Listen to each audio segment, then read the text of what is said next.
안녕하십니까. 최근 SUV로 바꾸고 싶어서 이것저것 알아보다가 마침 이 GV80을 렌트할 기회가 생겨서 이렇게 리뷰를 할 수 있게 되었습니다.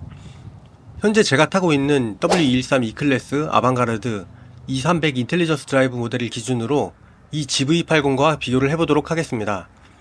이 차량은 2024년식 제네시스 GV80 2.5 가솔린 모델입니다. 6,800km가량 주행한 시차급이고요. 렌트카이기 때문에 사륜, 썬루프, 7인승 옵션 정도만 들어간 거의 깡통 모델이라는 점을 참고 부탁드리겠습니다. 처음 차를 받고 나서 실내에 들어오면서 느낀 점은 이거 전시장에서 보던 느낌과는 너무 다른데? 였어요. 기본 스탠다드 검정 인테리어 때문이었는데요. 전시장에서 제가 보던 차량들은 다 시그니처 디자인 셀렉션 옵션이 들어가 있었던 것이더라고요. 기본 스탠다드 디자인은 말 그대로 기본이에요. 그냥 평범합니다. 제네시스의 고급 감성은 느낄 수가 없어요. 이건 W113 2300의 내장 인테리어가 더 고급스러운 느낌이에요. 정말 기본 내장 디자인을 실제로 보기 전에는 생각도 못했던 부분인데 실물로 보고 나니 시그니처 디자인 셀렉션 옵션은 1이든 2든 무조건 넣어야겠다는 생각이 들더라고요. 저처럼 기본 내장 디자인을 선택하려고 하셨던 분들은 꼭 한번 직접 보시고 나서 결정하세요. 그리고 실내 버튼 중 일부가 되게 가벼운 느낌이 들어요. 이 클래스에서 느껴졌던 버튼들을 만졌을 때 차갑고 단단한 알루미늄의 느낌, 그런 게 좀 부족한 느낌이고, 버튼 자체는 견고하고 잘 고정되어 있어서 잡소리는 안 날 것 같지만 눌렀을 때 가벼운 플라스틱 느낌이 좀 났어요. 기어봉과 컨트롤러의 재질과 작동감은 고급스럽습니다.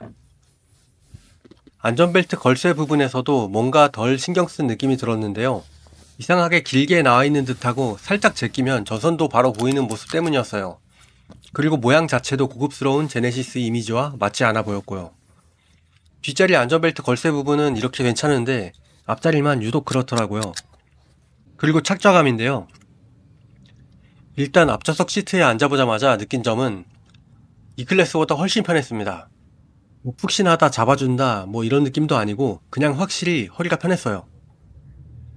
많이 알려졌다시피 W213 E클래스는 핸들이 중앙에서 우측으로 살짝 약 2cm 정도에 위치해 있고 부피가 큰 미션의 영향으로 엑셀과 브레이크의 위치가 왼쪽으로 밀려남으로써 결국에는 오른다리가 왼쪽으로 치우쳐지고 이로 인해 몸통 전체가 왼쪽을 바라보는 모양이 돼서 허리 통증을 유발한다는 얘기가 있는데요.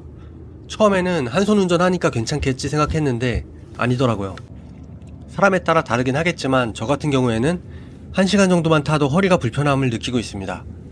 어쨌든 그런 문제가 있는 W113 E클래스를 타다가 GV80을 타보니 정중앙에 위치하고 있는 핸들, 여유로운 오른다리 허벅지 공간, 적당한 위치에 있는 엑셀과 브레이크 페달, 400km가량 주행했음에도 허리 통증 하나 없었고 이 부분은 정말 만족스러웠어요.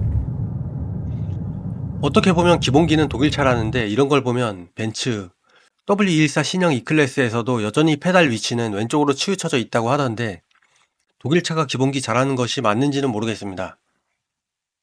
그 다음 차폭감과 시야를 말씀드리자면 차체가 확실히 높고 시야가 좋습니다. 스펙상 W213 E클래스보다 차폭 약 12cm 그리고 높이는 25cm만큼 더 큰데요. 주행하다가 사이드미러를 봤을 때 양쪽 모두 차선과 가까워진 느낌을 받았습니다. 그래도 주차할 때 빼고는 크게 불편한 점은 없었어요. 소음 같은 경우에는 외부에서 들리는 소음과 지면에서 올라오는 소음 모두 E클래스보다 적게 들어오는 느낌을 받았습니다. 고속에서 풍절음은 비슷한 수준 같았고요.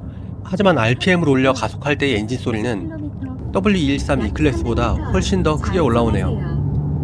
사기통의 엔진 소리를 좋아하지 않는데 주행 중 이런 힘겨워하는 엔진 소리가 자주 발생합니다.